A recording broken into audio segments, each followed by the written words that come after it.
Hello, brothers and sisters. In this evening, gonna briefly exchange a few thoughts.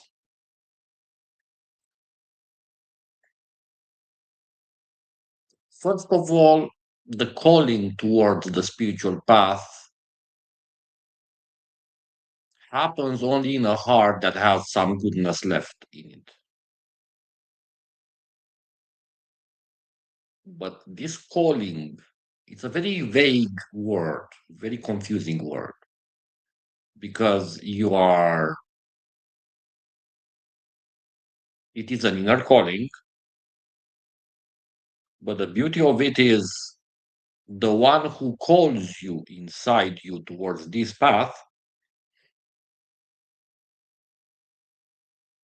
have the same nature as the ultimate objective of the path. And everything I would say now is untrue. The path is you walk the path, there are some steps. At a certain level, everything is true. But at another deeper level, nothing of it is true at the same time. So I would say the calling towards the spiritual path, what is the reason behind it? Some people want healing. Some people are delusional. Some people want to live a fantasy. Some people want real knowledge. The and or some people only want power. All of these people, either if you want healing on a spiritual path, even if you want power, even if you pretend that you want knowledge but you want power, actually, a spiritual path, the calling towards the spiritual path, but the magnetic pull to embrace a spiritual path must be so strong that it leaves you no choice. Usually these kind of people do not pretend when they enter a spiritual path, they do not pretend that they are practicing things. And a spiritual path is deeply transformative. There are moments in someone's life on that path that a single hour spent on that path, a very minute, a very specific quintessential experience, can turn your life around and can accelerate processes that would take others maybe hundreds of lives to achieve. So, to know yourself is the goal of the spiritual path. This knowledge of self passes through stages of power.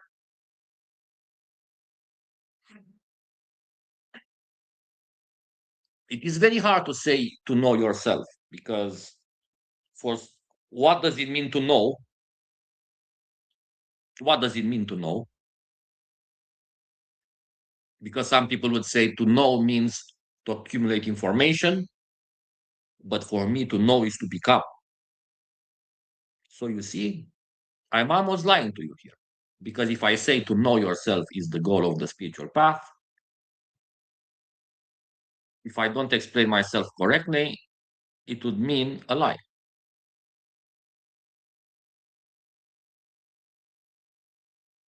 On a spiritual path, you need a master that belongs to a lineage that is tested by time.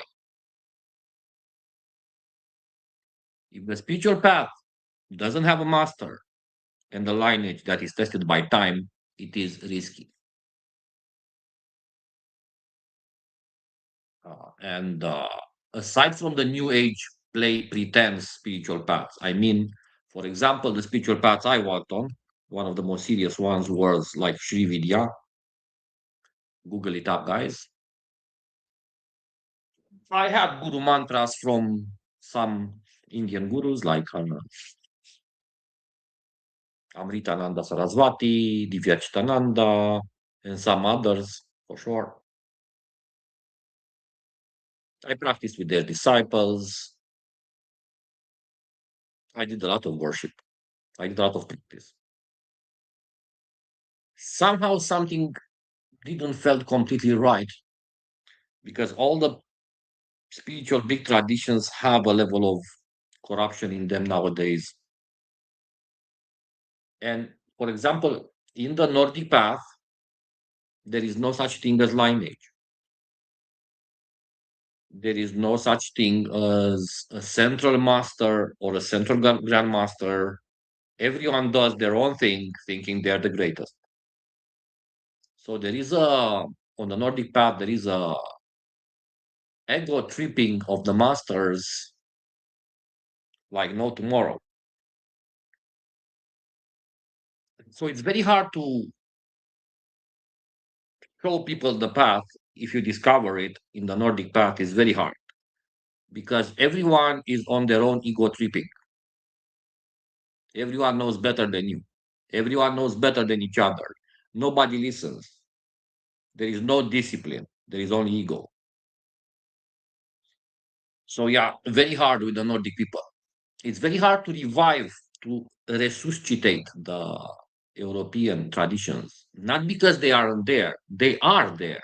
I have done it, but you don't have anyone to teach it because the Westerners, the Occidental people, are corrupted to their freaking bone, to their freaking marrow when it comes to spirituality. And it's true.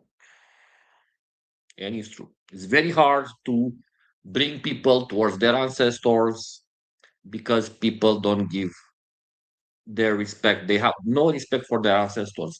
Their lips move about love, about ancestors, about history, about whatever. But their hearts are rotten as a rotten rat in a freaking sewer. Their hearts smell of sewers, and their mouths run about love and ancestors and stuff like this. Okay, but the most secretive, the most high of the spiritual paths, only a small percentage of people arrive there in a given generation. So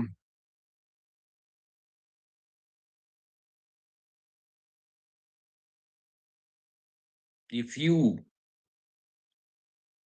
find your own path, make sure it has a authentic master. Test it, Google it, test it a lot. Make sure it has an authentic master. Make sure the practice is there. Talk with your heart and with your mind and with your body deeply. And make sure that spiritual path does what it says it does.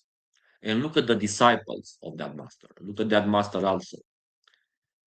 Uh, be a good judge of character. Have a sharp attention. It's very hard to find the true spiritual path nowadays, guys. Very hard. People think they pay for spiritual courses, either physically or online. They do a practice of half an hour back home and they are advanced in what they do. No. The old initiates of the past spend days and months in caves and mountains. To achieve high spiritual knowledge and high spiritual power, you cannot practice saloon techniques. So at the end of the day, listen to your heart's calling. It may be worth it, guys. Enjoy.